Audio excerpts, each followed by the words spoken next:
Oh, okay. Ayo is also doing fine. Okay, Zayo, you can just type today if you have any contribution questions or anything to say. All right, then. So let's kick off with a word of prayer and then we jump into why we are here today. So thank you, Holy Spirit, for today.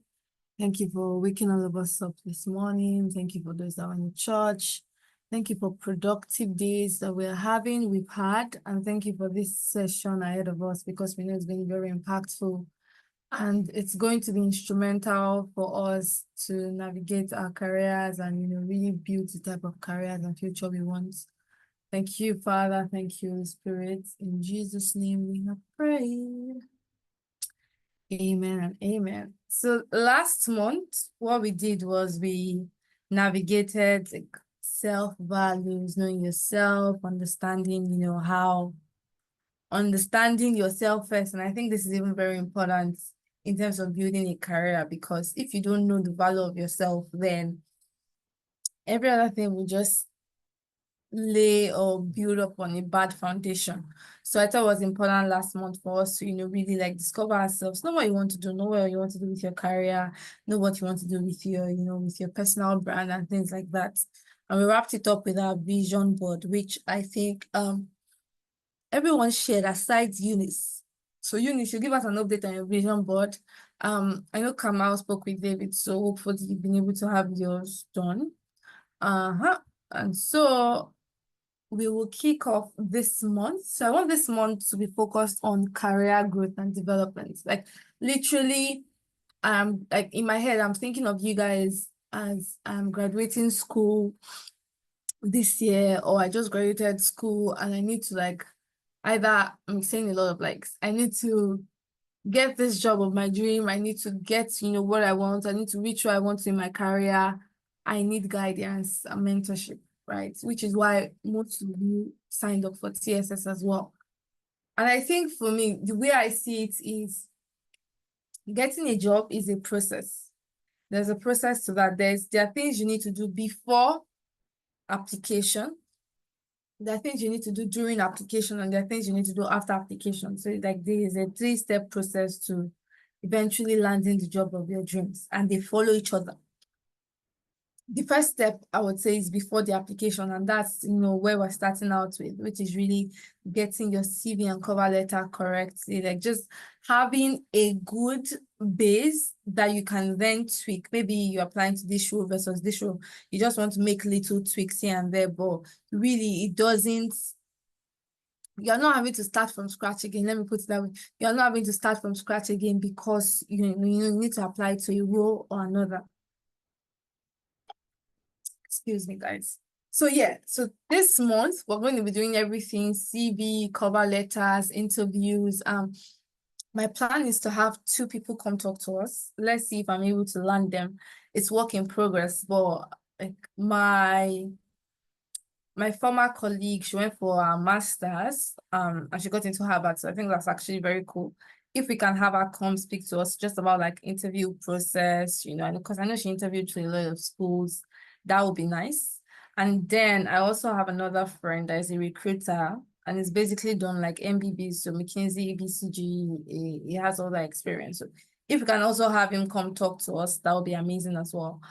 So I have those 2 in the pipeline. I think what I'll just tell you guys, even if we cannot have them this month, we'll try to have them in March, but basically before the end of TSS Cohort 2, they will just come share their experience from, what they have done and, just what they see as best practice for people, especially either recent graduates or final year students. So that's it. But ideally, they should come in this month because this month is where we do everything career and just ensuring you guys are set up for success for the type of careers you want, right? Cool. So I wanted to land that introduction. Sergeant Mary says that's amazing, which is nice. I'm excited to have them as well. So let's start off with, I wanted to land that introduction so you set your mind up for, okay, what exactly, are we doing this month? Last month I said was all about like self-discovery. This month we're deep diving into career and all that shebang. So maybe I start with a question of how many of us here already have CVs or cover letters? You have like a working CV, either you've used to get a job before, or you used to get an internship before, or you worked on it. Just you can use the hand raise feature. I just want to know the starting point. How many of us have like working CVs? If you don't have it, it's fine. How many of us have working CVs or cover letters? Just something you've created before. Okay, Eunice has, Sajimiri has. Okay, Esther has. Okay. Okay. So I see like not all of us, but most of us have something, which is nice. But for me, I would say that CV I think of it as a craft, right? Thank you guys. You can put your hands down. But I see CV and cover letter and the rest as a craft that there are best practices to it. So one thing we use, like one term, sorry, that we use a lot in consulting is like, what's best practice? Meaning that what's the benchmark that we should be aiming towards? So I'm happy that you guys all have CVs, but today, I think today's session is really focused on what does a perfect CV and cover letter look like, right? And my goal is that at the end of the day, everybody here, because one thing, like I've had feedback sessions with some of you, and some things that have come out is, oh, by the end of TSS, I want to have a working CV. I want to have, like a good CV that I know is solid and I can work with, right? So that for me is my goal, that by the end of today's class, you should be able to have a solid CV or cover letter that you can use to, at least as a foundation that you can then build on based on more experiences that you garner. Now, there are two things I want to say. I recorded a video, I actually recorded it for YouTube, I never posted it. I recorded a video, like that I really went into details of CV from start to finish. I'm conscious of time. If we're unable to go deep as much as I would like, I would ask Isaac to upload the video on the TSS Google Drive so you guys have access to it, right? The editing is not the best, and but the content is there, so listen to it and be blessed, right? Yeah, so that's one. I would give you guys access to that. And then I'm also I created like different templates we could use, and I would also share those templates with you guys at the end of this class. All to say that even if we don't wrap it up today, there is more than enough materials that once you digest, and I think they're actually quite simple to understand. They're actually like good, and if you take time on your own, you can have a very good CV. That one, I'm sure, like a very good CV. And I think for me, one thing I've tried to do, and I'll go into content, I'm just setting background here. One thing I've tried to do is also update my knowledge based on just what's happening in 2025 or late 2024. So what we have here is going to maybe different from what you've heard, what you've seen, and hopefully like, this is the best that you get for now. But you guys also just continue to do your research, because maybe 6 months from now, this may be a bit outdated given like trends in the world. So just now as we speak today, this contains like what you find as best practice. So let's go into writing a CV and cover letter. So what we'll cover today, number one, you understand the basics of a CV and cover letter. You know what's a CV, what's not a CV. You know what's a cover letter, what's not a cover letter. You understand the purpose of a CV and cover letter, and then you identify common mistakes to avoid in your CV and cover letter. I would say, and I'm starting out with, I don't know if I put it in my slides, but for you guys, your CV should not be more than 1 page. I don't care how many experiences, except you have done groundbreaking things and you've won a Nobel laureate, like something that can warrant 2 pages. If you're a recent graduate or you are just in your final year, there is a way you can synthesize all your experiences to be 1 page. I am telling you that best practice, especially given that you're just graduating school. Most of you will be applying to either graduate trainees or NYSC roles, or, even if you were coming into BCG, you're going to apply for the graduate analyst program, which is like the graduate training program. 1 page CV, 1 page cover letter, like that's best practice. And for me, it forces you to make your thoughts very succinct, and crisp. You're not just rabashing and just like opening your mouth and saying things that doesn't necessarily add value. So I'm just putting it here. I don't know if I have it in my slides, but take note of it. Your CV, we're talking about best practice. If you go and give someone else, and I'm not saying that my rule is the only rule, I'm telling you what I feel is best. If you go and give someone else, there are people that you can hire them to write your CV. They will just, you don't even need to talk to them based on what you have done. God is to give those people divine inspiration that 3-page CV like this, they will hand it over back to you. But it's not really ideal, right? So I'm saying that for you guys, your tenure, your work experience, I don't know when you started working. When you started working from your mother's home, 1-page CV, 1-page cover letter is best practice. And I'm serious about what I'm saying. Okay, so let's move on to what we're doing. So you understand the basis of a CV, cover letter, common mistakes and so. So what's a CV, right? I won't read from my slides because that's not best practice. But a CV is a document that summarizes to your employer all your, I don't want to say all you're made of, but all you bring to the table. So basically, it starts out with yourself, right? Your name, your LinkedIn profile, whatever. And then it goes into educational section, work experience, leadership, awards, volunteering. It basically summarizes you and why you're good for the job. So here on the slide, I put it a concise document summarizing your education, your skills, your work experience, achievements, tailored to showcase your qualifications for that job. So I'm saying here that your CV cannot be one CV for everything. You're applying to a farm, you have one CV. You're applying to a school, you have one CV. You're applying to for a medical role, you have one CV. It doesn't really work like that. And it can be the same experience. I'll give you guys practical examples today. It can be the same experience, but there are different industries have different words or different things that are important to them. And you need to highlight these things that are peculiar to each industry in your CV.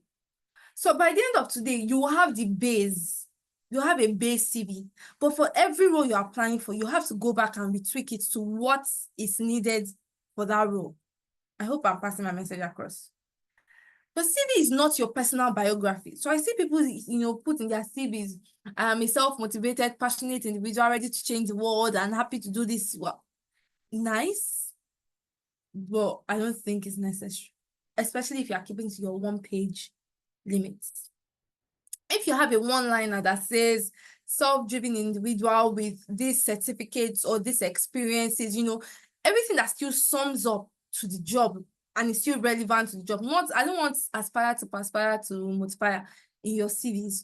It's not necessary. During your interviews, you cannot come and tell them that you are the next Barack Obama and you are the ones that will deliver Nigeria from whatever is wrong with Nigeria. You can do that during your interviews when it's just like talk to talk. But your CV that is a document, you don't want to be verbose and just put in information that doesn't necessarily add to the job you're applying for. It is not, you see, I actually said it, it is not a one-size-fits-all document. You cannot have the same CV for 2 different job roles. It's not good. It's not best practice. It's not at all. No matter what helps you to write that CV, you need to go back, tweak it to the job you're applying for. It should be professional. So don't put, I'm from Ogun State, gender, I have 1 mother, 1 father, 2 brothers, I want to get married at the age of 26. It's not your birth certificate, or it's not your autobiography that you want to use to maybe showcase your legacy. It's not necessary. So anything that basically, I don't want to say identifies you. So anything that is a bit, I think I used the word segregative in the video. So anything that like distinguish, like single and married, or male, female, something that can clearly point out that, is this person trying to be biased, or is this person trying to be, basically don't put any information in your CV that can bias the assessor. So your tribe, your religion, your sexual orientation, your marital status, your gender, all those things that can make someone say, so I would actually even prefer to work with a man versus a woman, or you're not married, before you come and carry all the men in the office, you know, something, anything that can make the assessor biased, you don't want to include in your CV, right? So that's what a CV is. And now there are 6 main sections of a CV. There's the profile, background information. There's an educational section. There's work experience. There's leadership experience, awards, skills, volunteering experience. Now, what I want to do is, and you guys are free to ask questions, by the way. All right, you can just raise up your hand if there's anything I'm saying that is unclear. So what I did in the video, Isaac, I'll try to make Isaac, you know, upload, is we just came up with a hypothetical human being. We call that Shade. And I want to walk you guys through how Shade did not have any work experience. She's literally graduating school and she's like, well, I haven't done anything with my life, blah, blah, blah. And we came up with a very good CV for Shade. So I want to show you guys 2 things. Let me stop sharing my screen. I'm going to share now a CV template. I'll walk you through like just best practice CV template, and I'll share this with you guys. So you can give me a minute, please. So let's move this to second screen. Okay. Cool. Let me share my second screen. All right. Cool. So on the screen, you should be able to see a CV template. Don't worry, I'll share this with you guys afterwards. But I want to walk you through when I mean it best practice templates. Both here is only an example one, so this should not reflect your real life. But the first thing in your CV should be your name. Your name in caps. If you want, you can just put, for example, you can put Kamal Adebayo, or you can put Kamal, your middle name Adebayo, whichever works for you. So for me, I like Faith Adeshayo. Faith is my first name, Adeshayo is my second name, Luan is my third name. But I personalize like Faith Adeshayo every time, even without writing on my CV. So on my CV, you see Faith Adeshayo Luan. It's a personal preference. So your first thing that should be on your CV is your first name, your name actually, your documented legal name. The next is your location, and you see here I specified Lagos, Nigeria. Now, previously, I'm going to use myself as an example. Previously, I used to put my father's house address, number 1, Oluwani Adekule Close. This one, I put his full name. But then what I did was, just researching, I learned that number 1, for security reasons, because you are sending this out to organizations, you are sending it, and sometimes you even upload your CV, whether it's on LinkedIn or whatever. You just want to be security conscious. So you can limit it to the state and the country you're in. There's no need to put number 2, Oluwasegun Street, off Italy Road, off Abulegba, off Lagos. Like, all your assessor is interested in knowing is this person in Lagos, or which part of the country is the person in? And why it's important is, especially as we're now going back to people have to work in person and things like that, they want to know if you are able to come for the job or not. If my headquarters is in Ikoyi and you are putting on your CV, Kaduna, Nigeria, I want to know if you're able to relocate to Lagos for the job. You know, it's just something I'm interested in. So for me now, luckily for me, like, I put Lagos, just change to Lagos, Nigeria. Most companies are in Lagos. If you know you're applying for a job in Abuja,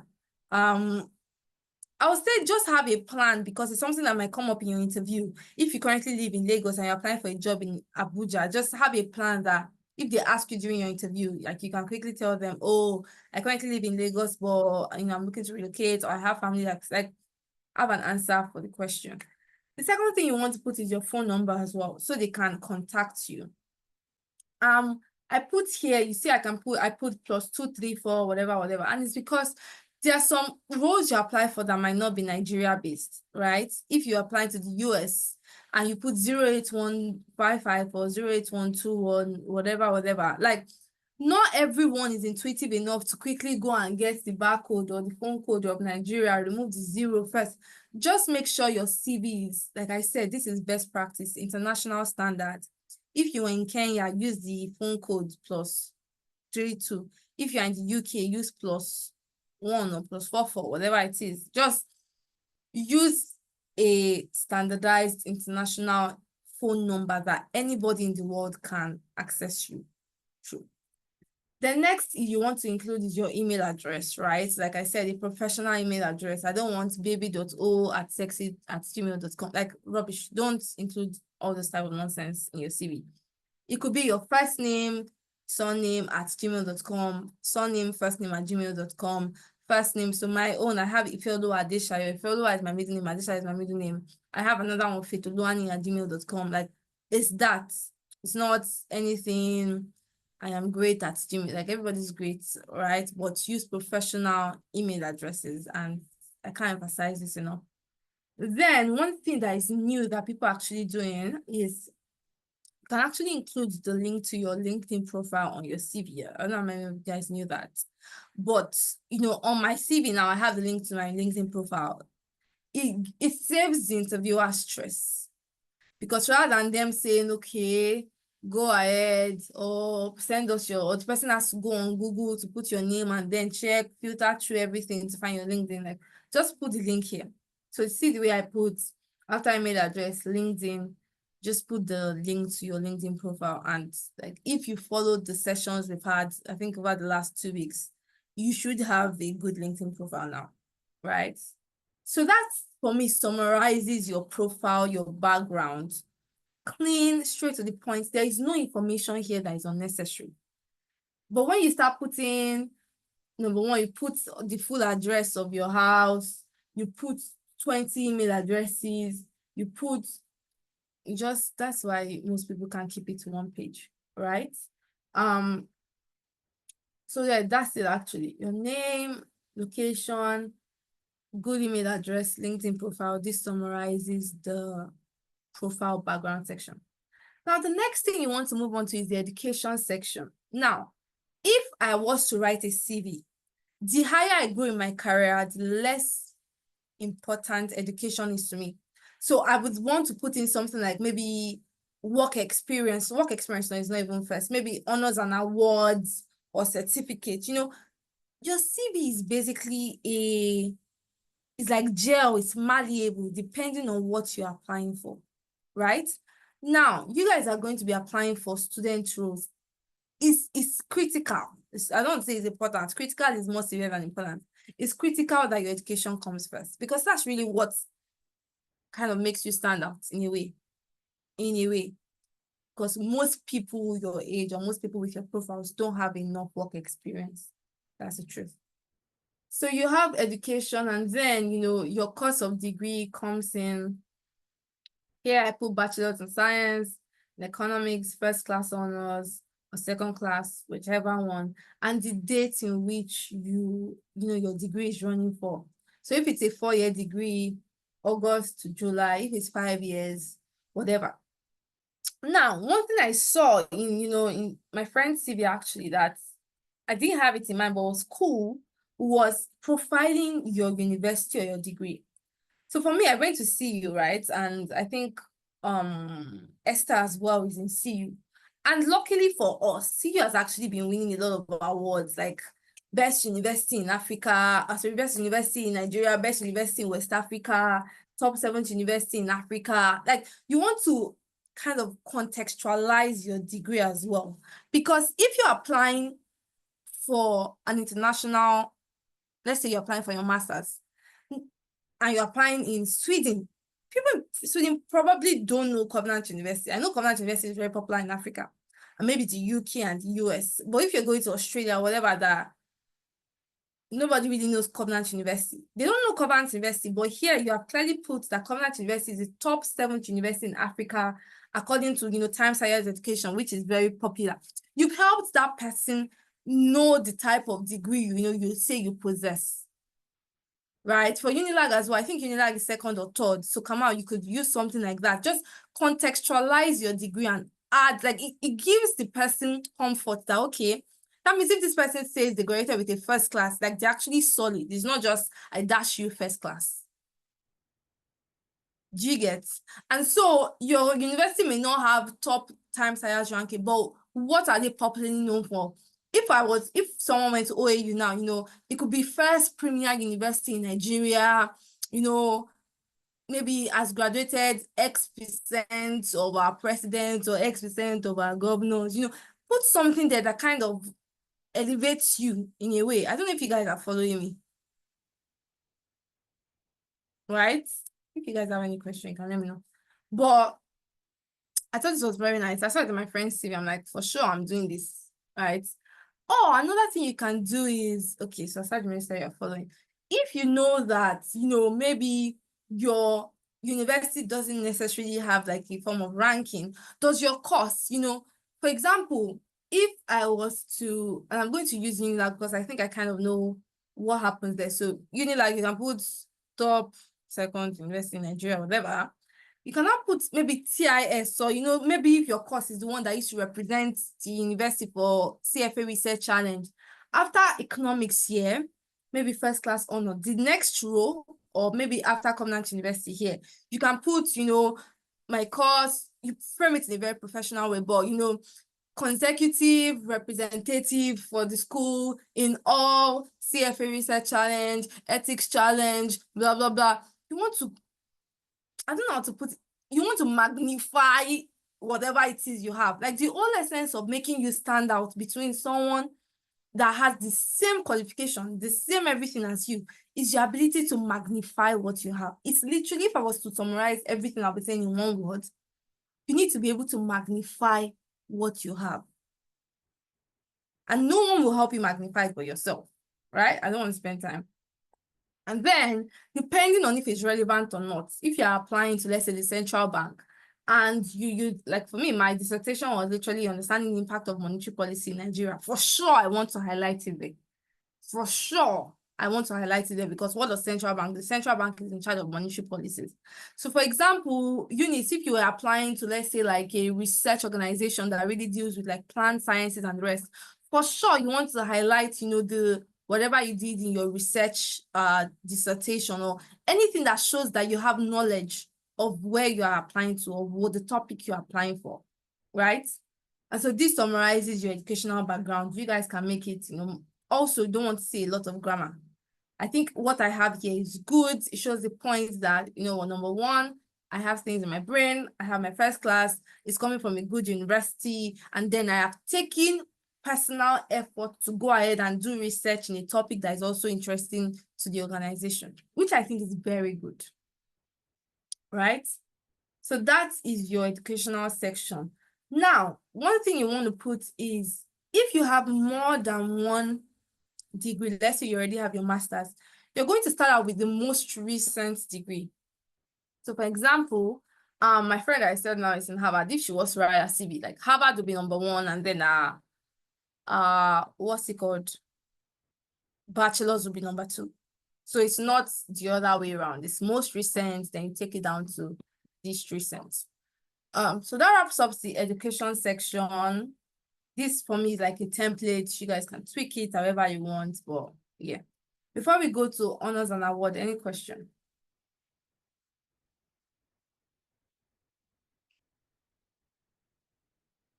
Any question? David, please go ahead. All right. Good afternoon, everyone. Good So, afternoon. for the personal email, you said it shouldn't be something too, that it should just be your name and your surname or something more professional. Do we necessarily now have to create new emails, or is there a way to change the existing ones? Cool. But what's your question?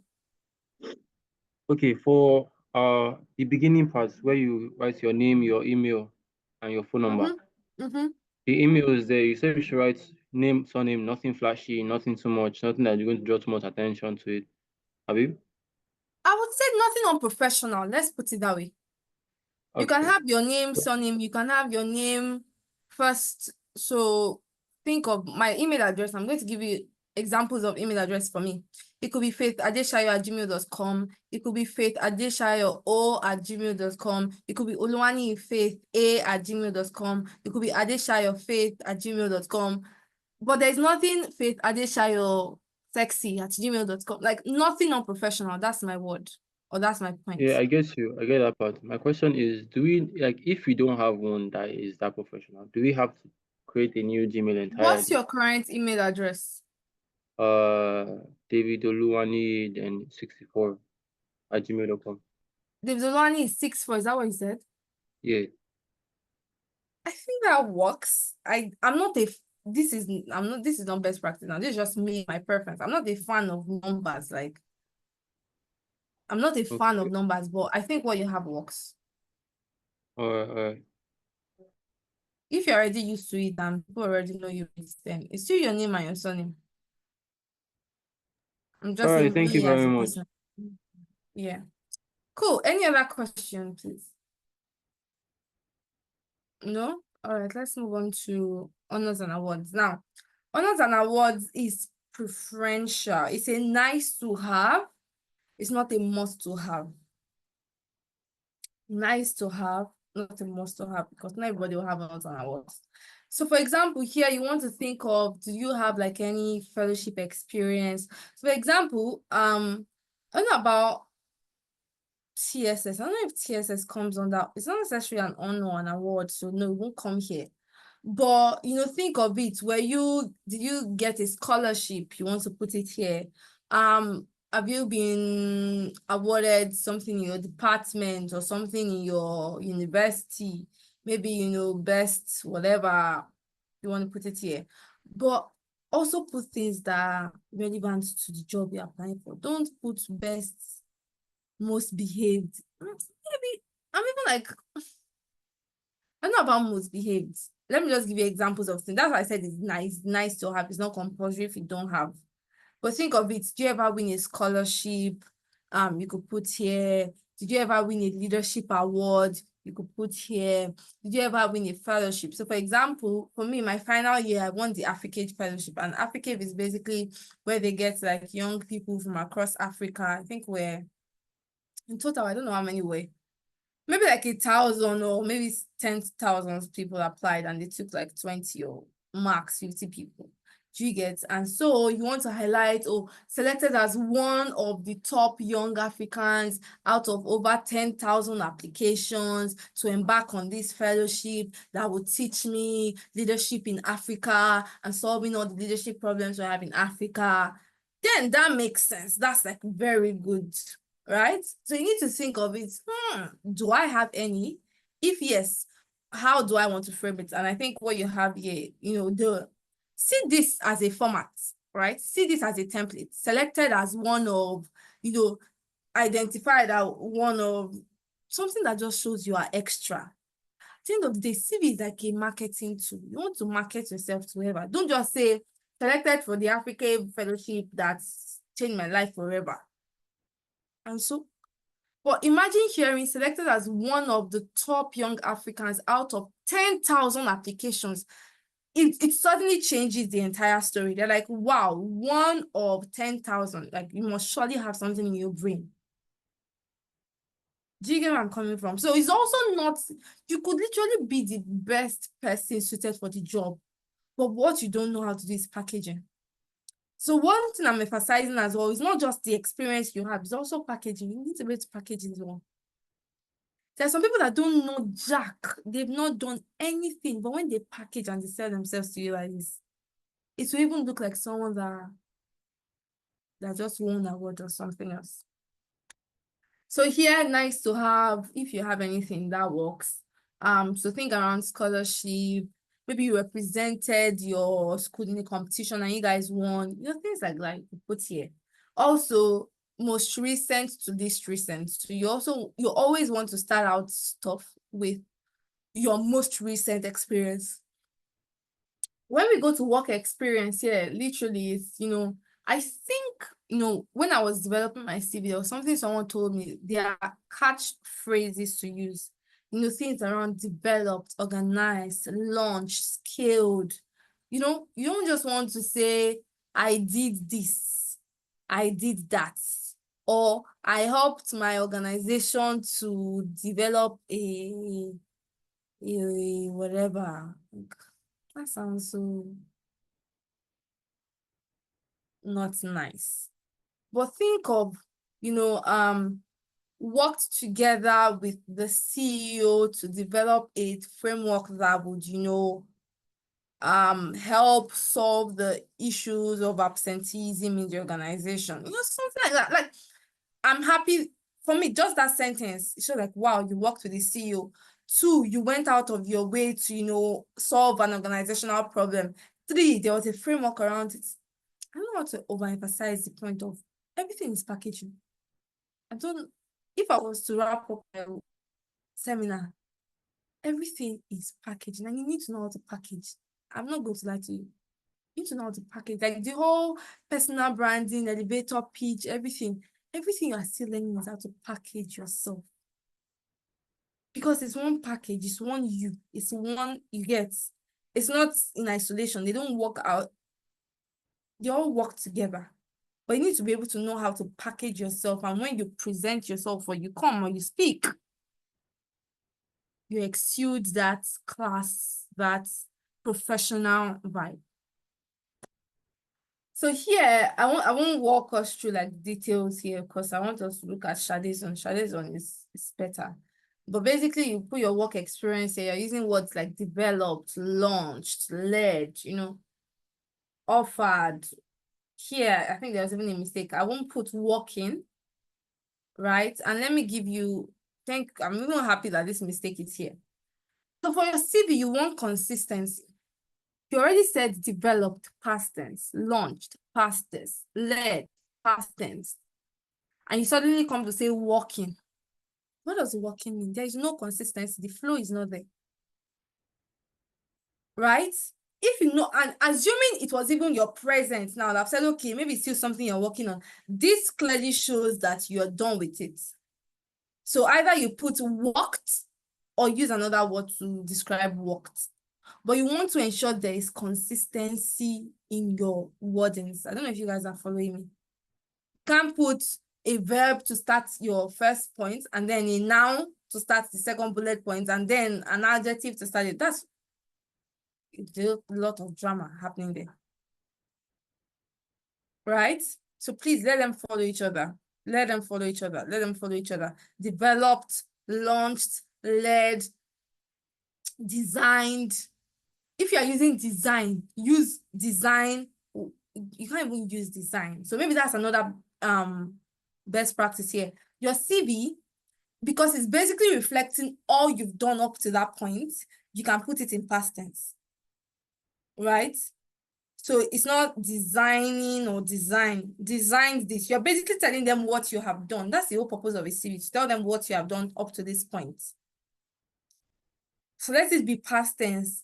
Launched, operated, gave it for you, operated this complex machine, and, gave you expertise, or whatever. Past tense, past tense, past tense, past tense.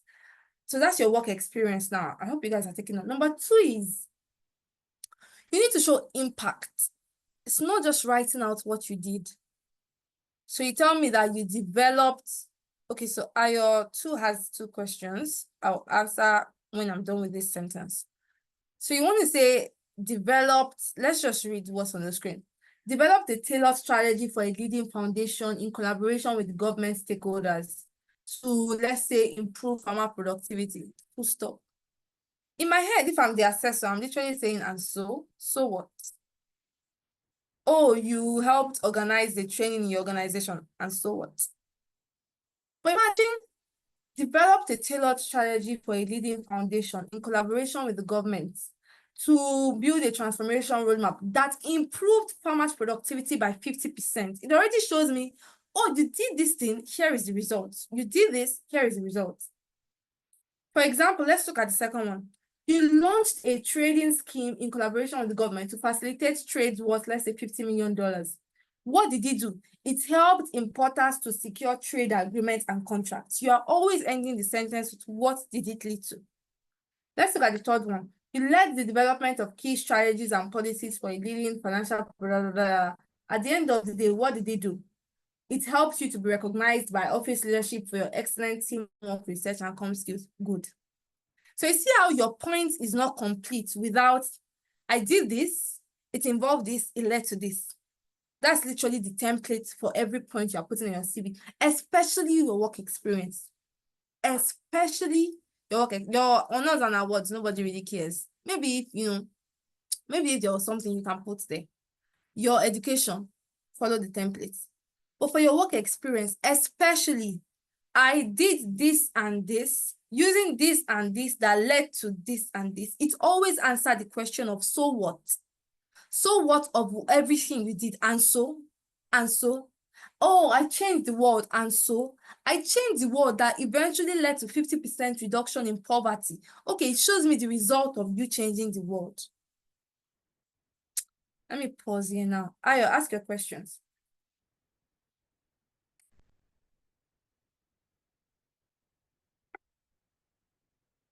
Ayo, you're on mute if you're talking.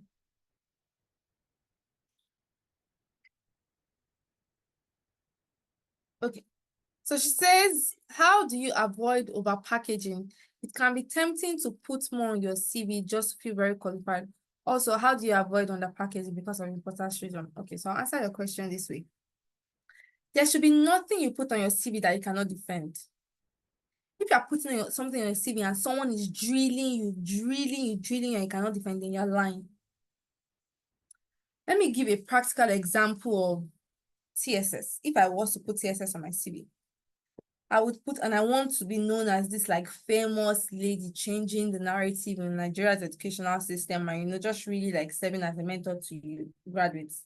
I could put something around founded a youth career.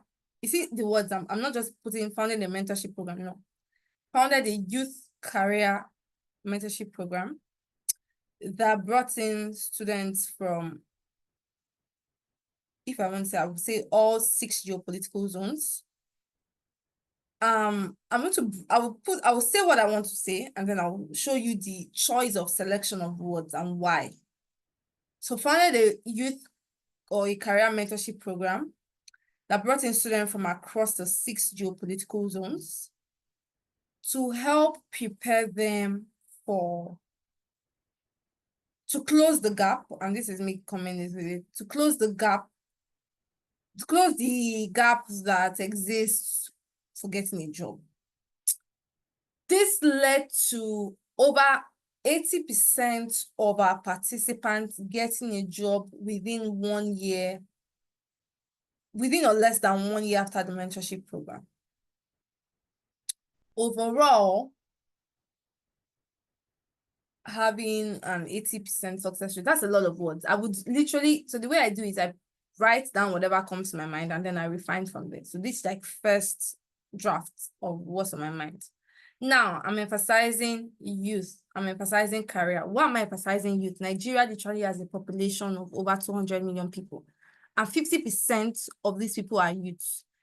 Anybody, especially if I'm applying to an international organization, I've already caught their interest. Why? Because I am addressing the most versatile or the most fertile market in Nigeria, youth. I already said it's a career mentorship program. I specifically said across these geopolitical zones because the world, you want to work with someone that is diverse. You want to work with someone that, I'm not a biased person. I understand everybody's whatever. So it already shows you that I have coverage. Even though I've lived my life in Southwest for how many years now, I'm looking beyond where I am staying. It clearly shows across 6 geopolitical zones. And as I'm saying all this, I'm not lying. Because look at it, all of you, don't we have Hausa here? I don't know if there's any Hausa person here, Sha. But I can say, okay, I think Debbie Jones went to Uni Abuja and Kamal went to Unilag and Eunice went to Uniben. Literally, I've covered the north central, I've covered southwest, I've covered south. Is they doing south, right? So this is me I'm just calling out, this is you guys. There's no, like, it's not extra, but I'm literally leveraging what I have and I'm not lying. There is nothing I've said here that is a lie. It's just all about packaging. So how do you, ensure you're not over packaging? Don't lie. That's once you see yourself lying, you're already overdoing it.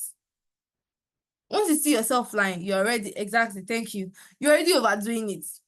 The question or the tick mark should be, if someone should bring out this thing, can I defend it with the whole of my chest? If you are like this, then go and rephrase it. Now, how do you ensure you're not under packaging yourself? The way I see it is, you always want to show, it doesn't even have to be the most grandiose of things, but you want to show impact and results. The way you will underpackage yourself is if you don't show the impact. Like for me, I don't see any small experience, and I actually wish we had time to go through Sade's own. You can see how Sade just, managing a mommy's supermarket or a mommy's provision store. How we framed it. Like literally, that was all she did during her holidays. She would go help her mommy or her daddy, whatever, in their supermarket, and then they will go home. All she did was she introduced things like Excel. She ensured that they were wearing their uniforms, things like that. But if you see the way we put it, and I don't know if, let's see if we can go to Sade's CV. So I put here, I put her as supervisor. Maybe here it might be a stretch. Figure out a name. Assistant supervisor. If your mom was a supervisor and you were literally assisting your mom, and then you are the assistant supervisor, you're not lying. Anyways, responsible for the daily administration of the leading superstore with X% market share, something like that, right? And what did it result to? This changed the order in which goods were arranged and ensured good standards and ethics were applied across the organization. Things like that. So for me, is how to ensure you're not over packaging is find the right balance between selling yourself and telling a lie. Anything you cannot defend that I did this thing, I achieved this result, then it's a lie. For you to be able to say, okay, I can call someone on the phone now and the person will say, yes, because of Faith worked here, there was an increase in customer behavior, or there was an increase in this and that, right? That's success. How to ensure you're not under packaging? Ensure that there is results for everything you're putting. It could literally be the smallest of things of you were a cleaner, but what's the results? Maybe because of how you cleaned, you helped the organization get this certificate or this, this accreditation that they've always wanted to get, because you cleaned and you ensured that, the place, come in the middle of the night, come 24/7, there is a neat and good appearance of the organization. I don't know if I've answered your question.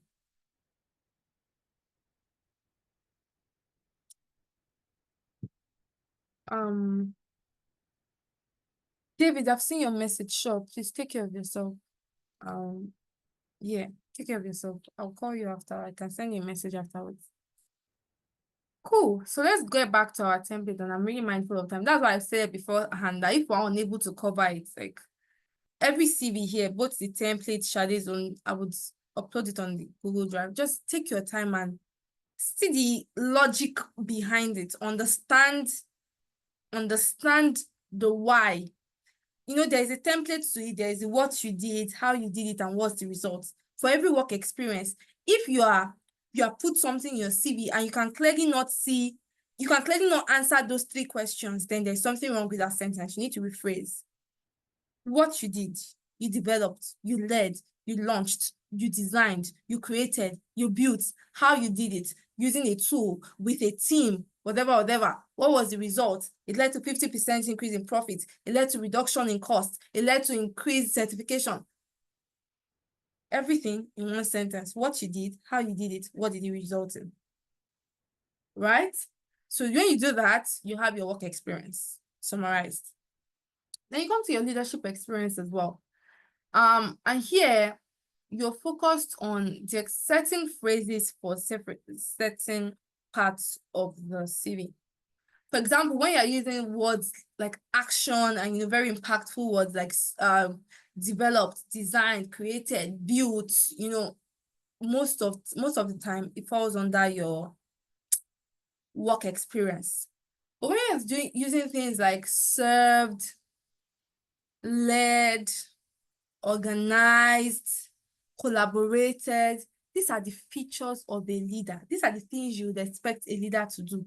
And you want to start emphasizing from your CV that you are able to exude these qualities, right? So here, if we're using the group lead, served as a group leader by innovating teaching methods to educate over 200 teenagers. What are you doing here? You are helping the person contextualize what you did. Numbers in your CV is very important. I don't know how to emphasize it. Like, for everything you do, think of the way you can put a number in it.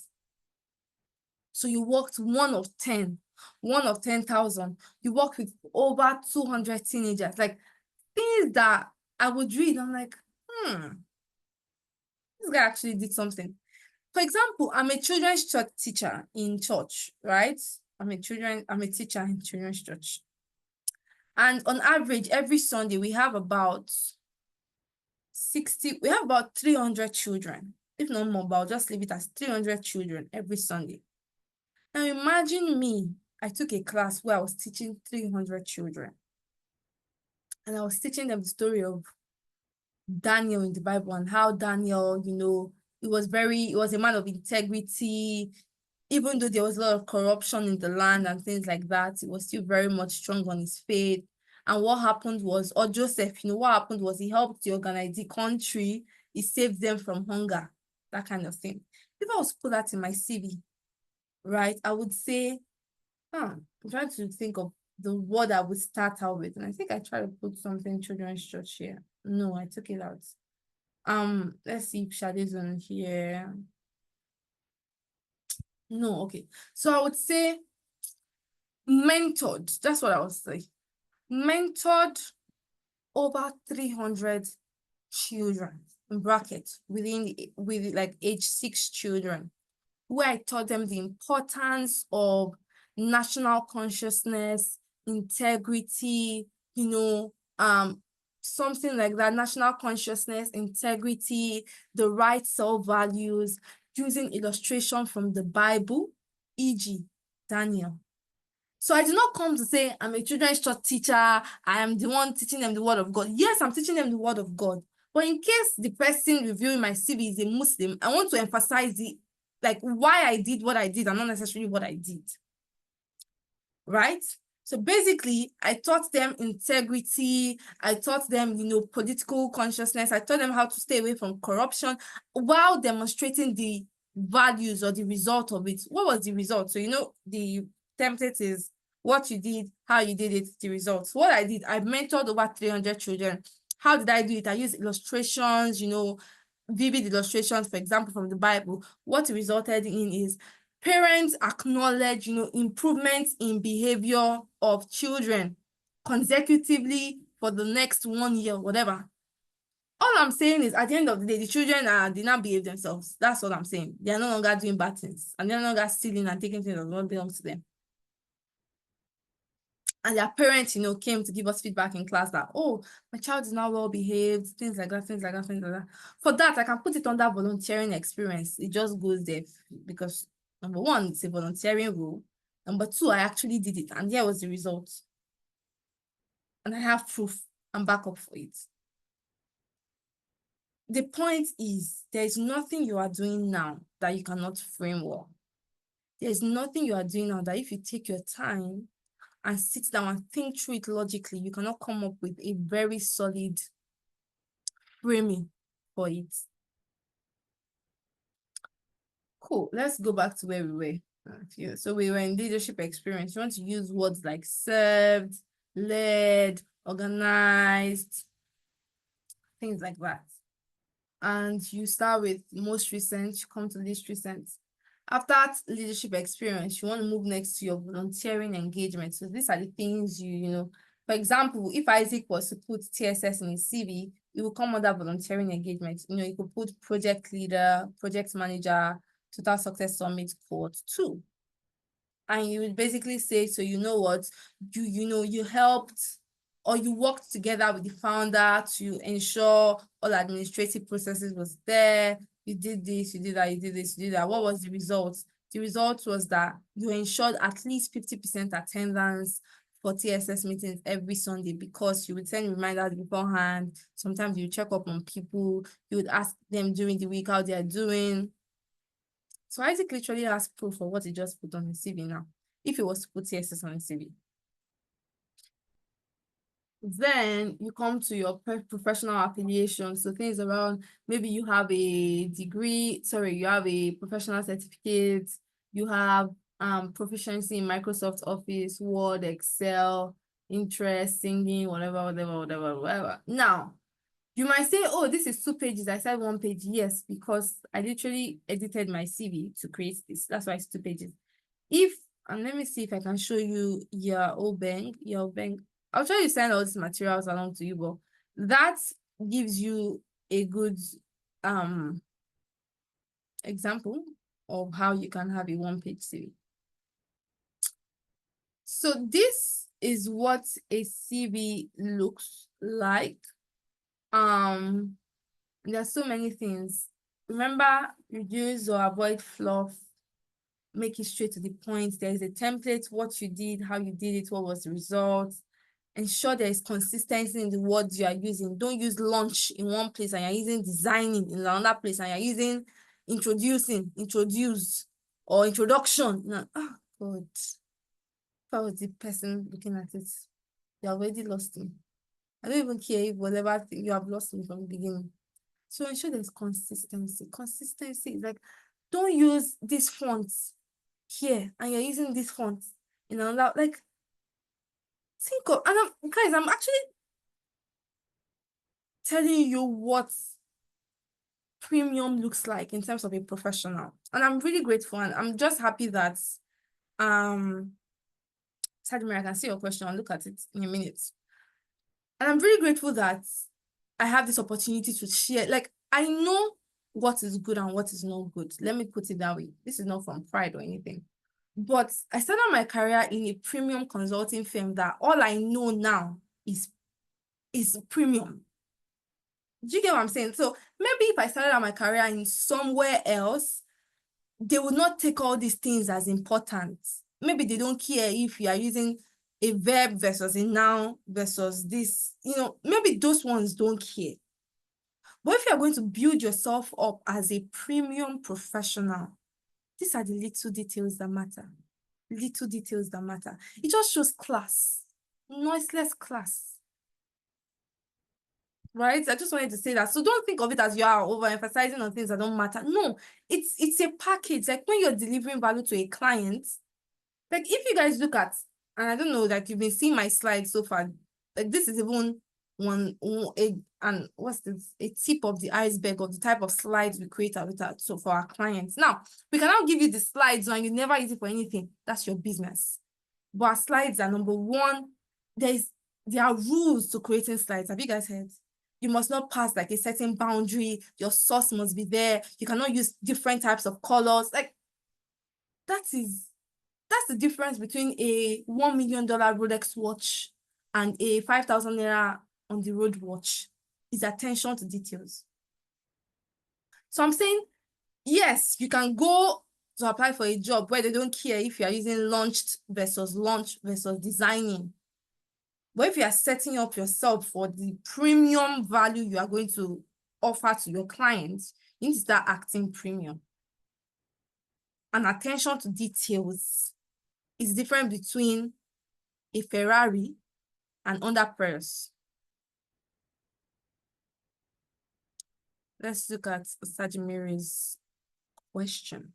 What do I think about profile summaries? I see a lot of people recommend them. Now, that's why I said, what do I think about profile summaries? I think it's a nice to have. It's not a must to have.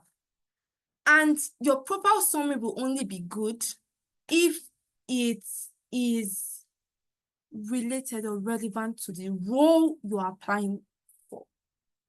For example, if you're applying for a management consulting role and in your profile summary, you are like, I am a detailed-oriented person. I've embarked on several case competitions representing my university in all these global competitions. Finally, I was selected as you basically give a profile summary, right? I was selected as McKinsey's best high profile, soon to be world-class consultant. And you put all that in your profile summary, apply for a consulting role. For sure, put it. Like, don't even think of it. You showed me you are detailed-oriented. You showed me that you've worked with McKinsey before. You've done something with them. You showed me that you have experience solving cases. Yes, amazing. Imagine a profile summary of I'm a self-driven, motivated, I know how to get things done, but I also served as the whatever in my department in church, and I love maths. And so what? You love maths, great. And so you served as whatever in your church, okay, great. And so I like profile summaries, but that is only if you can make it very good, because that's the first thing your assessor, whatever the app or whatever the software is going to read through. If you know you cannot get a crack of it, remove it.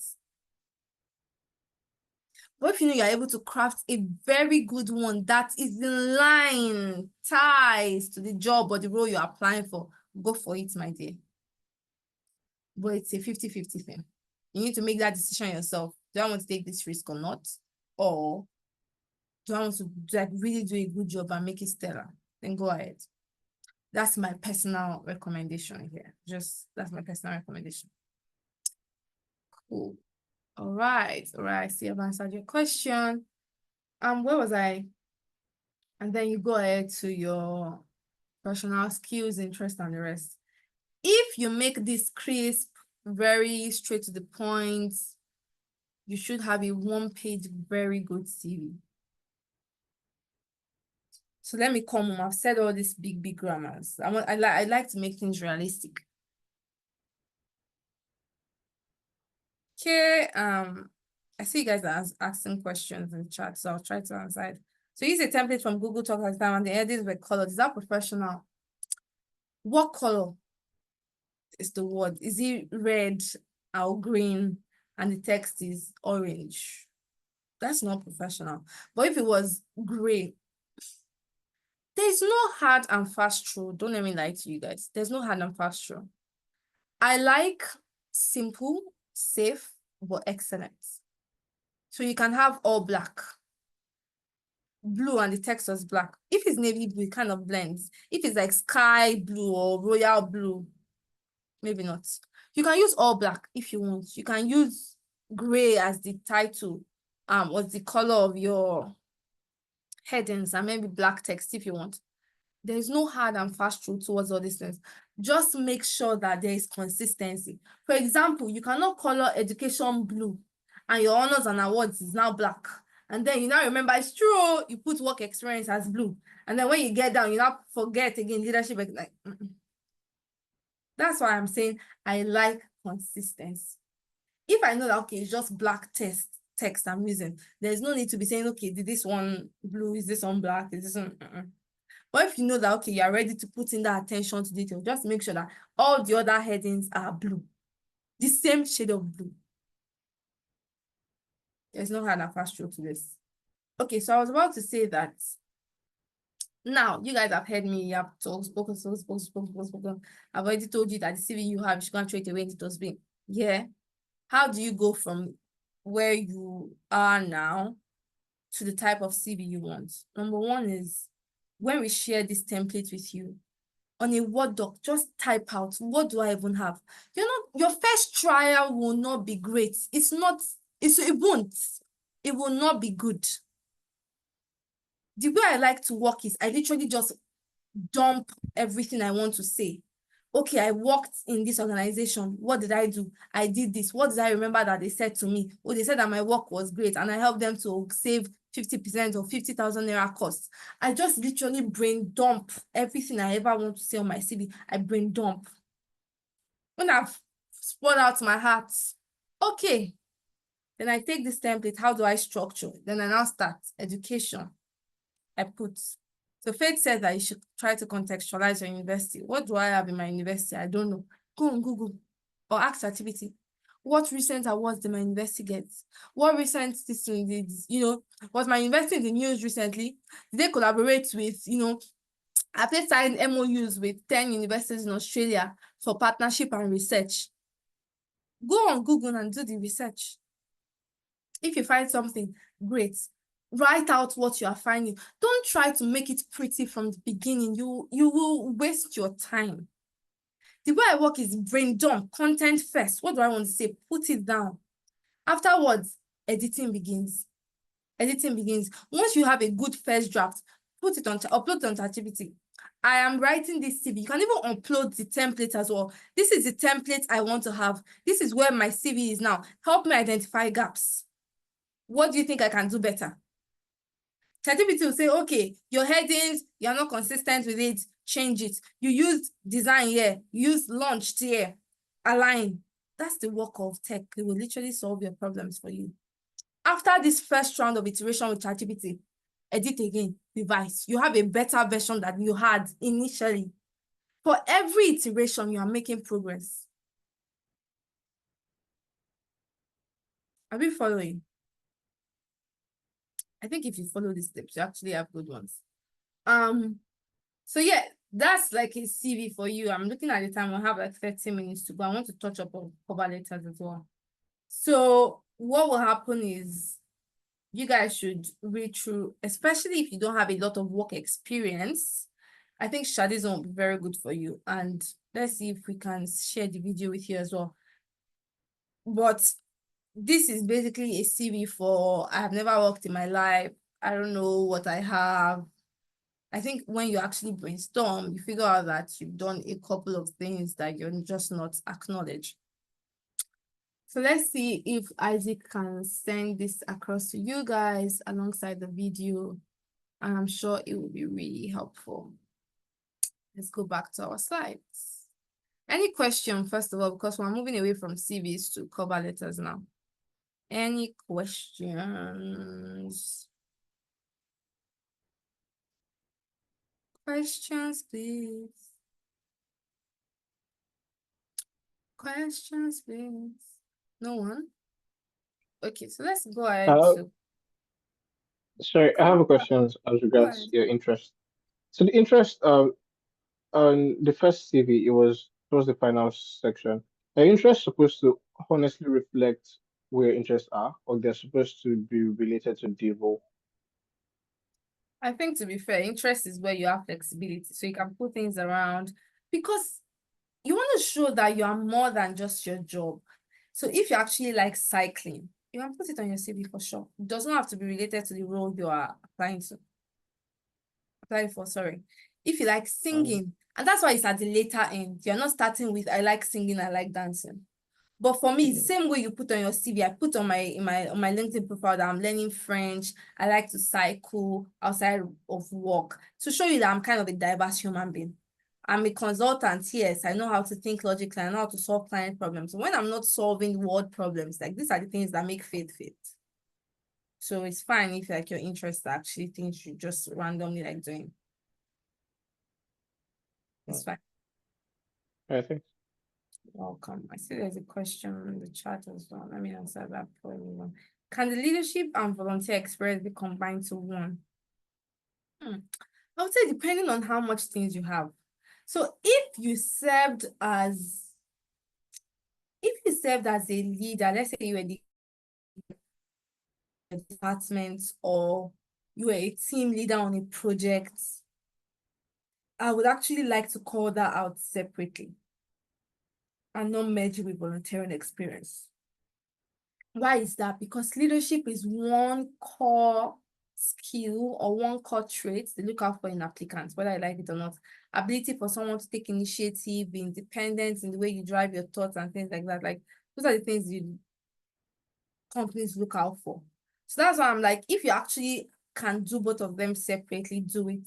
Now, if you've never had any leadership experience, I would recommend that rather than you even putting stuff as volunteer, frame it as leadership experience. For example, you worked with one of your colleagues who set up an NGO, to maybe lead a sub-unit.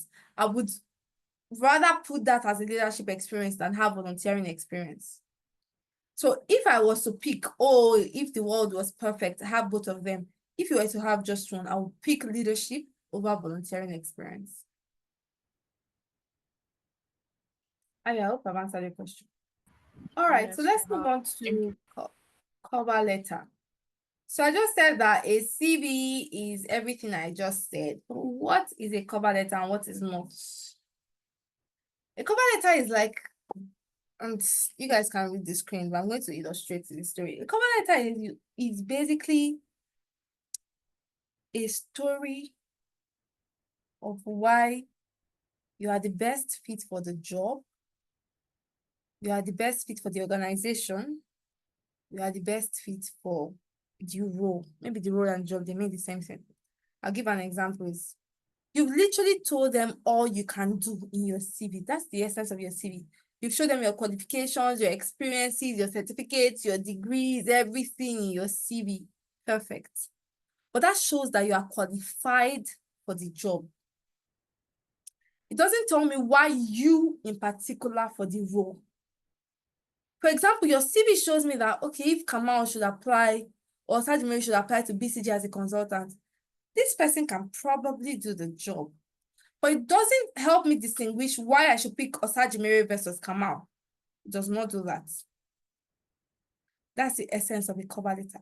It shows it basically answers the question, why you in particular for the job? So that's why you cannot just put your CV in a story form and say that's your cover letter. That wouldn't work. So number one question, actually, maybe you guys should note of it. Your cover letter should answer the question, why you in particular for the job? If your cover letter is not answering that question, then you don't have a good cover letter, my dear. Let's go back. So a cover letter is a short, like I said, 1 page, personal message you include or you submit with your resume or your CV when you're applying for a job. It highlights why you, so it's very personal, why you are interested in that position, and it showcases your strengths or unique experiences. Think of it as a quick pitch that explains why you, emphasis on you. Cover letter is more personal to you, why you are the right fit, rather than just listing out your achievements. A cover letter is not it's not simply a repeat of your resume. It's not a place to lie or to brag. It's also not a generic note to send to every company without any changes. Instead, you make it honest, clear, tailored to each position, so the reader knows why you are a great match for the job. Now, the cover letter, like I said, answers the question, why you in particular for this job? Now, there are 5 sections of a cover letter. Number 1, introduction. It highlights how you knew about the job. Good, it could be, so the title could be, Dear Hiring Manager, Boston Consulting Group, Dear Hiring Manager, XYZ, Dear Hiring Manager, ABC, whatever the name of the company is. My name is whatever. I think I want to see if I could, I'll see if I can share one of my cover letters with you guys. The way I was sharing the CV. Give me a minute. Cover letter. I really hope I can find one for you guys. That would be really good.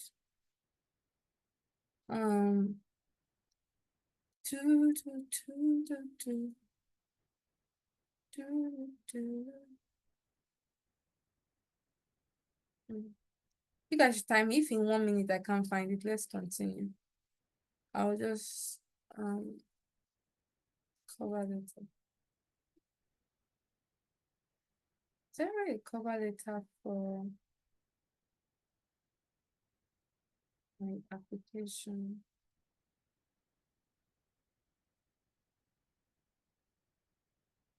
Okay, I have one of my friends' cover letters. Let's see, I would show you if anything has changed because this is a long time ago. But I want to show you an example. So guys, give me a minute. Oh yeah, I have.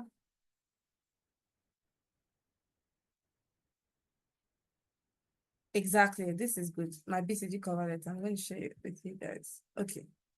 So let's use that as the example.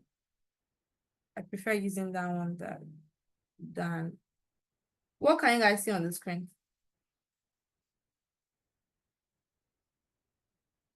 It's still the slide.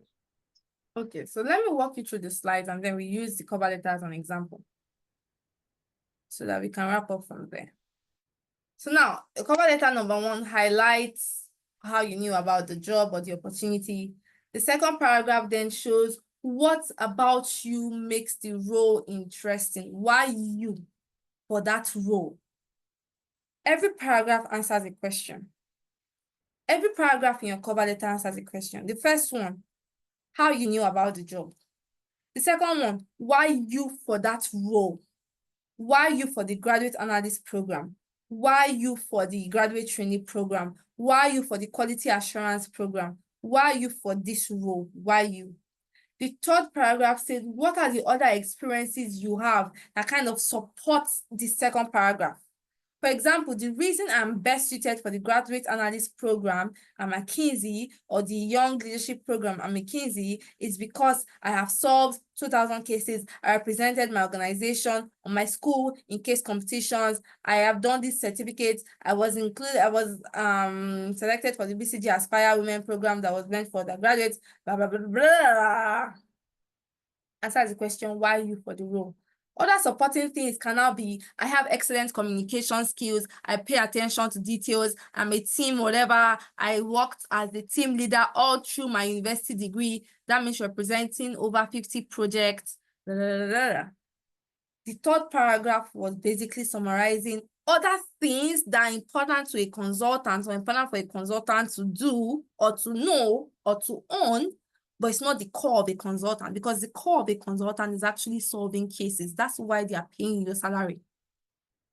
But you cannot be a great consultant if you don't know how to communicate well, if you don't know how to work together on a team, if you don't know how to pay attention to details. You cannot be an excellent consultant if you don't know all these things.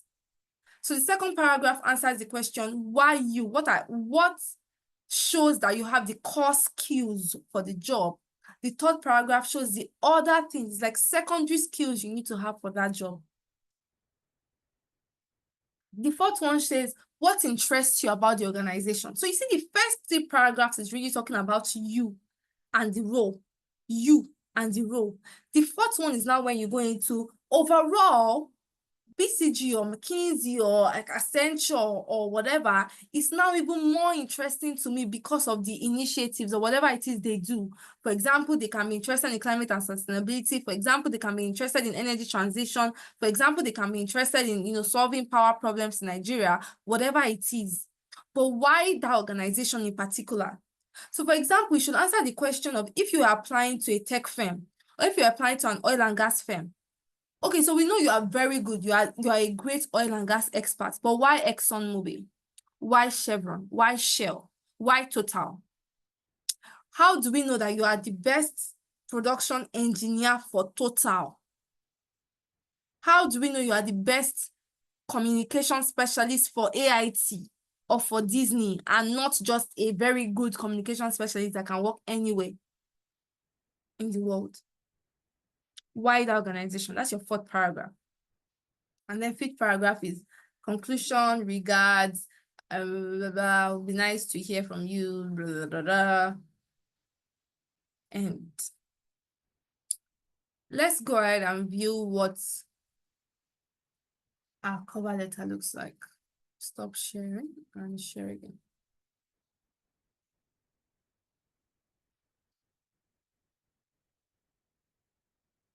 Can you guys see the PDF?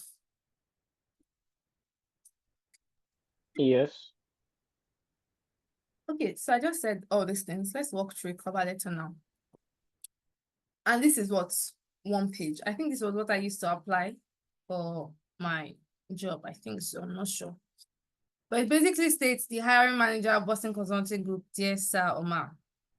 Sam Petoluani, the very first female lead speaker of the A students in over 10 years of his existence in Covenant University, at Covenant University. I don't know. A first graduate of economics and aspiring to be the first female central bank governor of Nigeria. Like, you start with a banger. This, I'm not saying this is, I won't say this is best practice now. I'm telling you, this is what I did. Right. Now, I haven't, maybe I could have tweaked this now. I don't know if it's best, like it's compulsory for you to start out with, you will never forget me. And you know what's funny? Till tomorrow, like literally, we're having a conversation, myself and the office leader. We're having a conversation on Friday. And I know I mentioned to him that, oh, I don't mind being the president of Nigeria. And I'm very vocal about these things, that I don't mind being the president, or I don't mind being the central bank governor. Like, everybody knows that I would do something for Nigeria, right? It could now be all these things. But my cover letter says this. when you have conversations with me, like you guys, it's not surprising I'm saying all these things because the first time I literally told you. I'm talking about 5 years after now, you were still saying, Madam, I hope you've not forgotten your president's dream. When you become president of Nigeria, like solve this problem and solve this problem and solve this problem. But you see how, I don't say it matters or it makes sense, or like they don't forget. That might have been a derail or whatever, but let's come back. So it's me introducing myself. It's me introducing myself with the qualities I believe that are very like striking. When you read it, you're like, wait, who is this lady? Ambitious, go-getter. I'm aiming for the moon. Whatever, I'm aiming for the star. If I drop on the moon. Imagine if I don't become central bank governor, but I become this chief economist to the president. Like, did it really matter that, oh, you cannot say, oh, she was not a success because she didn't become central bank? At the end of the day, like, did she end up achieving this dream? It could have been this office or the other. Right? So yeah, it says this first female lead speaker, aspiring to be the first female central bank governor. But then I also point out here that I was the first female leader of ACDN Summit in over 10 years of its existence. Something striking about me. There are some people that, even though they've been the first female to either be the class rep in their church, they are the first female, whatever, it will not cross their minds. Packaging what you have. And then I go ahead to contextualize what the ACDN Summit is, because I just put it there, first female central bank, first female, but you're like, what's ACDN Summit? ACDN Summit is the platform for training students on essential skills needed, blah, blah, blah, blah, just to give you context of what ACDN Summit is all about. And then I go ahead to how I knew about the opportunity, answering the first question. I'm writing to apply for the graduate analyst program, which I got to know about when researching on BCG, giving this place as one of the top 3 management consulting firms in the world. I was impressed by the culture of the firm in its approach to problem solving from ground up and its commitment to its 9 values. What does this clearly show? It shows you that I have done research on the company. I did not take this from any, like, I did not just write out my cover letter without just from my head. How do I know there were 9? I did not just say values. I said 9 values. Show you that I went to your website. I counted the number of values you have. There are 9 in total. It shows efforts. It shows that, okay, I actually put in the extra work to know about the firm or to know about the organization. And then it takes me back. Remember the questions you're answering. And for me, it's just nice to see that the sections I said and the questions that, I said that every paragraph should answer, I can put it side by side. And even though I wrote this literally 5 years ago now, it still does justice to these questions, showing you that these questions are a very good framework that if you follow, 10 years from now, your cover letter will still stand out as excellent. So for me, this is like a test of this is a test of the framework or the sections I shared earlier. Right, let's see if what I said versus what I ordered versus what I got. Let's see. Because I not just write this now. This was what I used to apply for the job 5 years ago. So now I said, what did we say about the second paragraph? If I was in children's church, by the way, you guys will mute yourself and we'll all say it, but this is not children's church, so I won't treat you as my age 6 children. What did we say the second paragraph was about to do? It answers the question on like why you for this role, the core thing about you, right? That shows that you're a good consultant. That's what we said it was going to answer, right? So here, what did I do? I said my internship experiences have offered me the detailed analytical interpersonal skills needed in management consulting, and have given me a glimpse into working into blah, blah, blah. I then go ahead to say, starting my experience in the management consulting division of KPMG. It clearly shows you that I've done management consulting before, not in anywhere else, but in one of the big fours. For sure, BCG is higher than KPMG, but KPMG is also not a small company to play with. Right? And then I said that I was part of the team that did this analysis, discovered this thing. What did it lead to? Bringing in points here. It led to increase in our sample to avoid da. What did we lead to? I don't have time to be reading everything. Okay, so it led us to formulating and presenting effective policies on being gender. Everybody is welcome to our thing. Right, I'll upload this for you guys to read. But anyways, the whole essence of this paragraph is number one, I showed you or I told you that I've done management consulting division before, management consulting before, not anywhere else. I did at KPMG. I then gave you an example of something I did and the results it led to. Then let's go to the third paragraph. So you see, I even have just 4. Given that experience, I have made use of the analytical and reasoning skills required to provide solutions to carry out extensive research, blah, blah, blah. I worked with a team to give presentation, communication skills. So it shows here, I gave presentation to senior managers, developing interpersonal and teamwork skills, which are of the most, English language, which are of the utmost importance to BCG, as all work is carried out in teams. I don't know if you guys are seeing here that, what am I saying? So this merge 3 and 4 together. 3 is like, what are the other experiences that shows you're good for the job? And then 4 says, okay, what about the organization makes you like it, right? That's what we said 3 and 4 was. For me, calling out here that I've given presentations, I thought about team working, whatever, it shows that, okay, I know how to speak to the people, I know my communication skills is good, I know how to work as a team, blah, blah, blah. I then tied it to, I have done enough research in BCG of BCG to know that these things are important to the organization. If I was writing this cover letter again, it might have been a bit different, but I still like that the core is there. Right? And then it now shows what I was attracted to. I was mostly attracted to the variety enjoyed by working across numerous industries with numerous clients and the opportunity to make real impacts in shaping these industries. There should have been a full stop here. So this is me identifying the grammatical errors even with my own cover letter. There should have been a full stop here after industries. Another, what's the word? Another tip. When you are done creating your CVs, your cover letter, please upload on GPT to say, identify all grammatical errors in this document and correct for it. If I had done that, maybe if GPT was existing then, I would not have submitted a grammatically faulty cover letter to the organization. There should have been a full stop here. I have enjoyed looking over numerous business cases on the BCG website, and I would welcome the opportunity to learn more and broaden my knowledge of management consulting and the opportunities that BCG could afford in the future. I look forward to showing you my commitment and preparation to starting a career in management consulting with Boston Consulting Group. Full stop.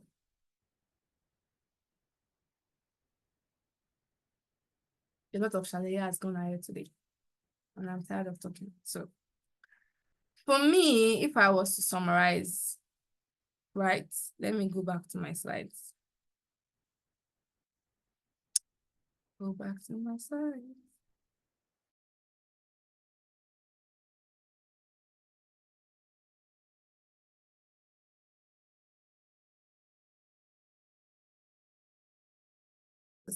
Now, some of you said yes, some of you said no. If you have and you know you're looking at it,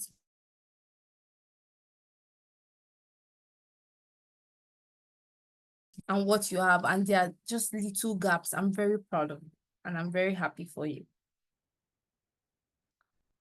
Kamal, can you hear me? Yeah, it was breaking. My internet just said, I heard that. okay, because my internet just said I disconnected for a bit, so I wanted to make sure I'm back. Can you guys hear me now? Yeah, I can. All right, cool. Yeah, I was saying that you now, like, I've shown you what good looks like in terms of CV, in terms of cover letter now. The job is on you to create your own.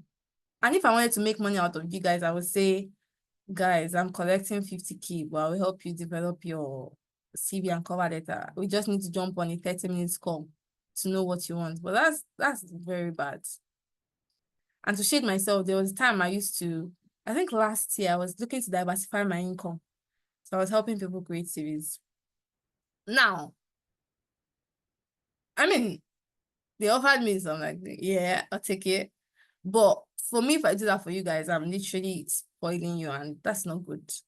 I can do, like, it can be a business I start out tomorrow, and that is it. But you guys are just starting out career. This is pure laziness. If you cannot take out time, draft your own CV and cover letter. Now you can now say, Faith, I have something, help me review. It's different from Faith, help me create my CV. They are two different things. And even my review is not going to be me changing it. I'm just going to put a lot of stickies and comments on the page. Do this, take this out. This is rubbish. Right? So a lot has been said today.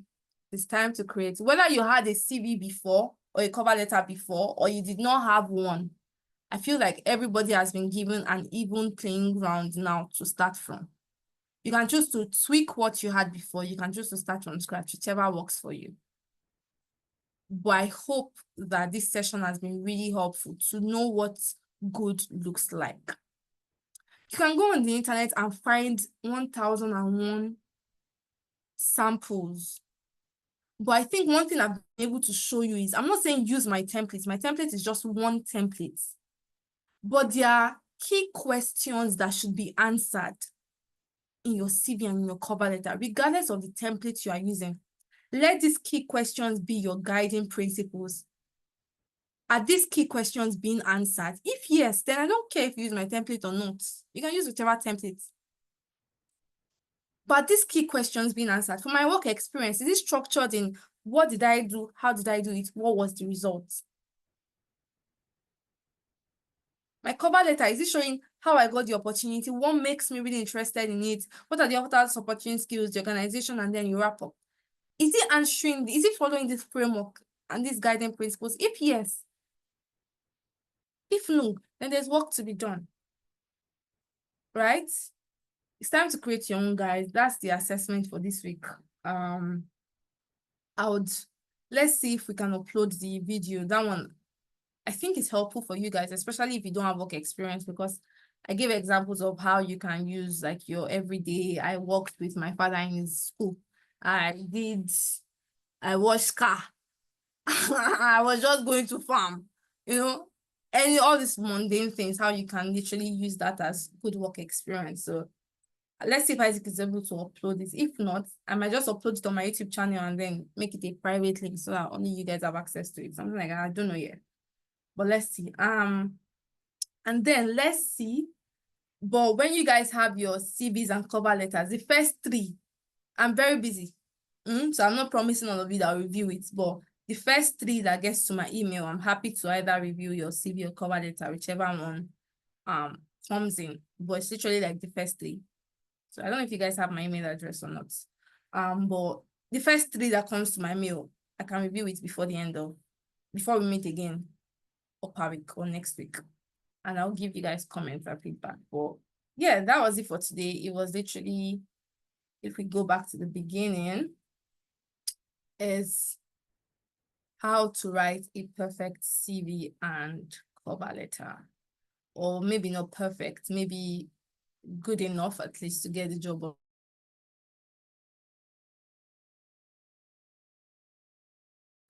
Anything that you're like, you said this, but I'm not sure about it. Yeah, anything that you guys would want me to answer before we call it a day.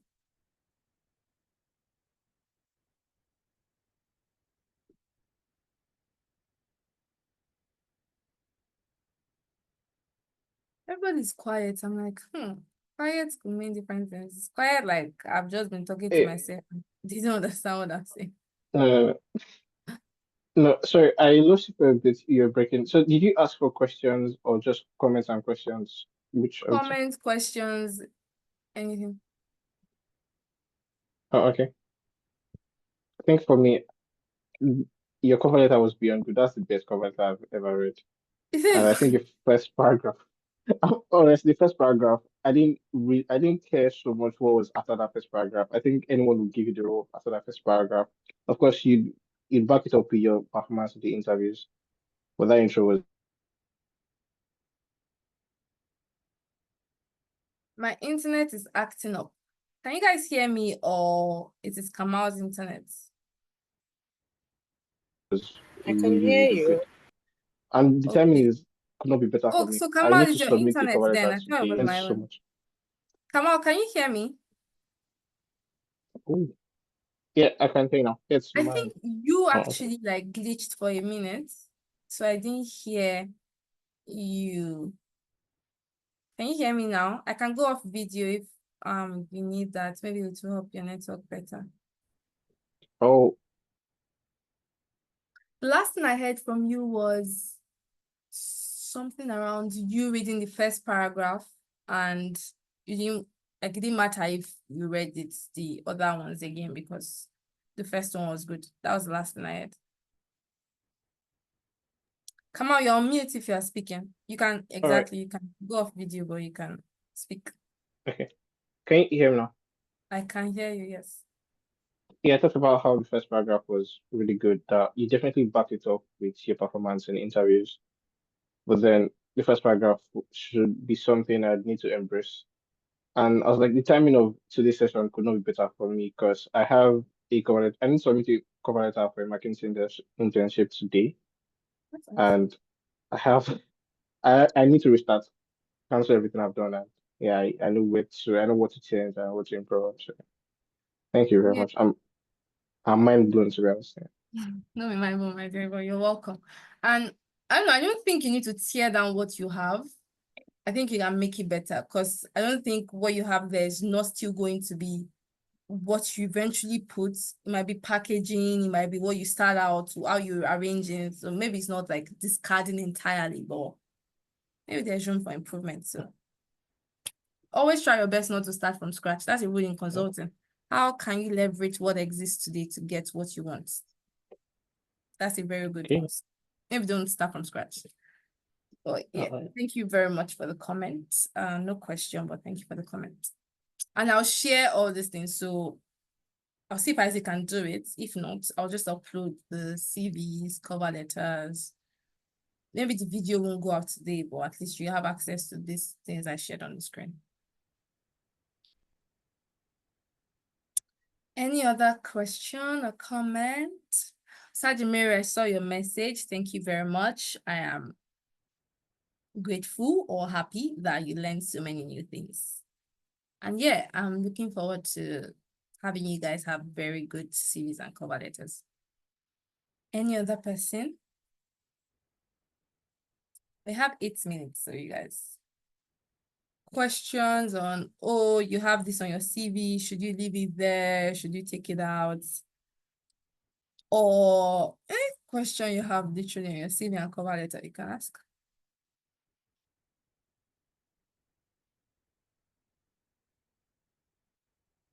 Everyone is quiet. Cool. I'm happy to take back 7 minutes of your time. If no one has any question, I can use that to do all the admin stuff.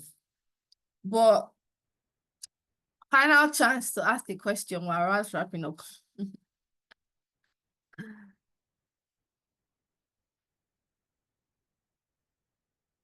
No one? Okay. Maybe we do round robin because I know that I didn't hear from anyone. I actually just want to know how everyone is doing. It's month 2 now. Can you believe we're literally almost halfway done with TSS? Can you guys believe?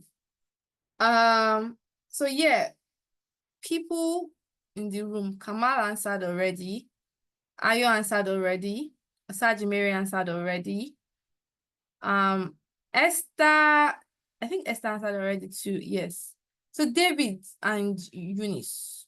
No, Eunice answered already actually. Tomorrow is her birthday. David, so you see SpongeBob on the screen, right? Which picture best captures how you're feeling and why? David, can you hear me? Yeah, I'm hearing you. I'm hearing you. Okay. So we did like a bit of round robin at the beginning, but I know you were not there, so.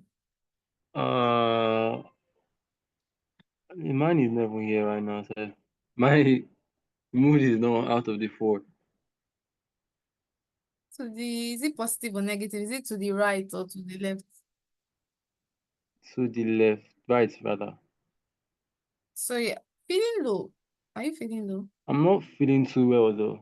I couldn't really hear you, so I texted you on WhatsApp. I'll probably have to rewatch the recording. Okay. Okay. Sorry to hear that, and No please problem. take care of yourself. Actually, I'll call you after this.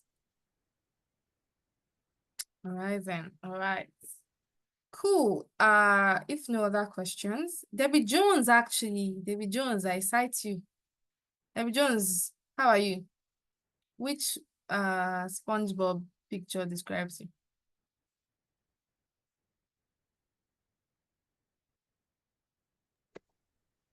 Good evening. Good evening, How are everybody. you? I'm fine. So I think it will be doing fine. Doing fine, yes. I'm just there. And that's the why. Ah, life is a lot. You guys are young. I don't want to sound a bit. I'm like,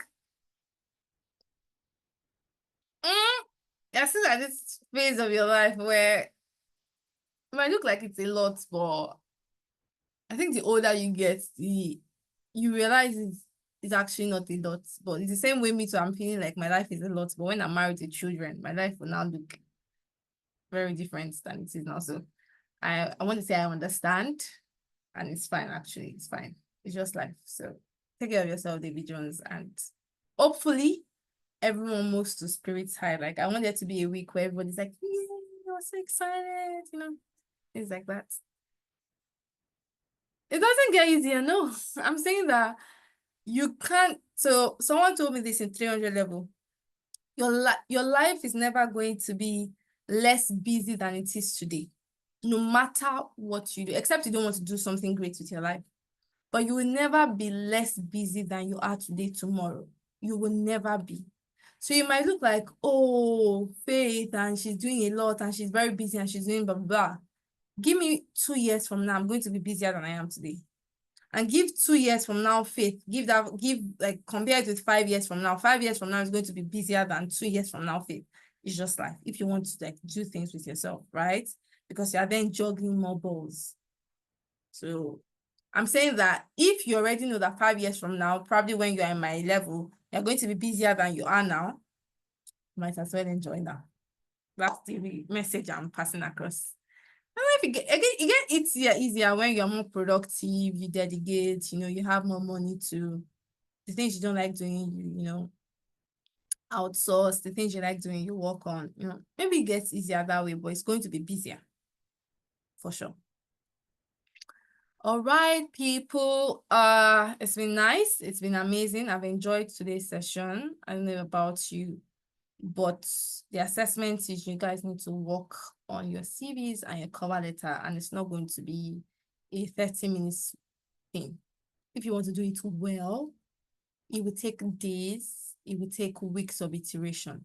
Now, maybe for Kamal that has to submit, you probably do a quick turnaround. But whatever you submit, just know there's room for improvement on that, right? So it's continuous like that. Well, yeah. Have a nice evening. We will upload all of these materials on the Google Drive, including the slides for today. And if you have any questions, Isaac is easier to reach than I am. So reach out to Isaac if you want immediate response. If you want me to respond during the week, I'll respond before the end of the week. That I can tell you for sure. Well, all right, people, have a nice evening ahead of you, and we'll see you next week. Bye. Bye. Bye.